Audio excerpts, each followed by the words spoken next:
Ladies and gentlemen, fellow seekers of wisdom. Today, we venture into one of the deepest and most profound questions of human existence: can there be meaning in suffering? And if so, how do we find it? This question haunted the minds of many great thinkers.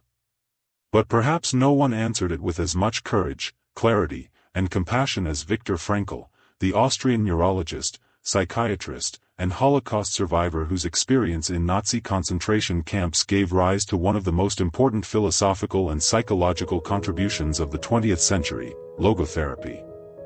At the heart of Frankl's philosophy lies a radical and transformative belief. Life is never made unbearable by circumstances, but only by lack of meaning and purpose. Let us begin by understanding where this philosophy was born. 1. The abyss of suffering. Viktor Frankl was a prisoner in Auschwitz, where he lost his parents, his brother, and his pregnant wife. He was stripped of everything: possessions, dignity, identity. He faced starvation, torture, and the constant threat of death. And yet, even in that abyss, he discovered something powerful.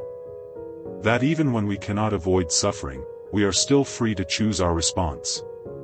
This is not mere stoicism. This is not resignation. This is defiance through dignity. A belief that between stimulus and response, there is a space, and in that space lies our freedom and our power. Frankl saw that those who survived were not always the strongest or the healthiest. They were often the ones who had a reason to live, a purpose, a future goal, a loved one waiting for them, or even the simple conviction that their suffering should not be in vain. 2. Suffering as a call to meaning.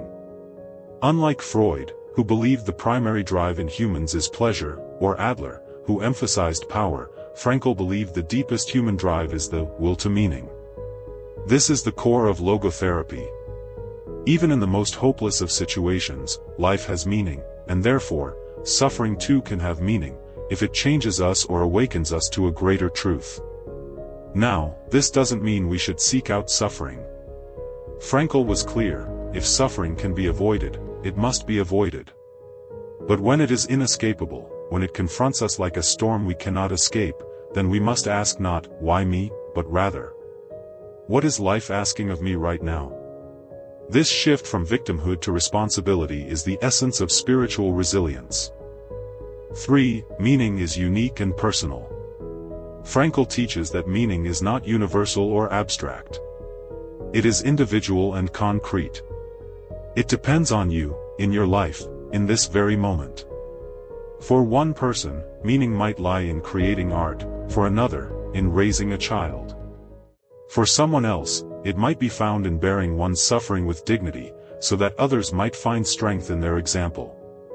He tells the story of a man in the camps who was suicidal. He felt he had nothing left to live for. But when Frankl asked him gently, "Is there anything or anyone that would suffer if you died?" the man replied, "Yes. My child." That realization, that he mattered, that someone still needed him, saved his life. You see, meaning can be found in 3 ways, according to Frankl. 1. Through work or deeds, what we give to the world. 2. Through love and relationships, what we take in from the world. 3. Through suffering, what we courageously endure when life gives us no choice. This third source is the most difficult, but also the most powerful. 4. The philosophical echoes. Frankl's insights are not isolated. They echo deeply with existentialist philosophy. Nietzsche once wrote, "He who has a why to live can bear almost any how."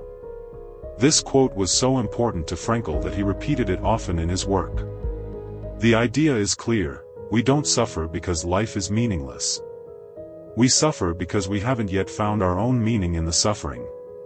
Søren Kierkegaard, the father of existentialism, spoke of the sickness unto death, which is not physical suffering, but spiritual despair. Despair arises not from pain, but from a life lived without meaning. Frankl's logotherapy is a response to that despair. It offers us not comfort, but courage. Not escape, but engagement. 5. A personal challenge.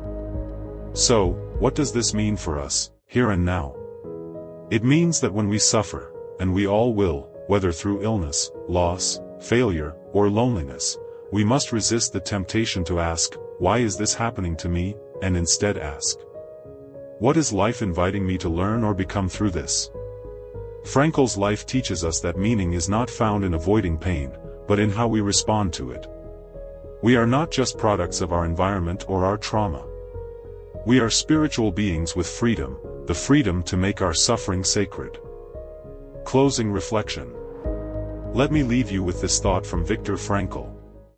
When we are no longer able to change a situation, we are challenged to change ourselves.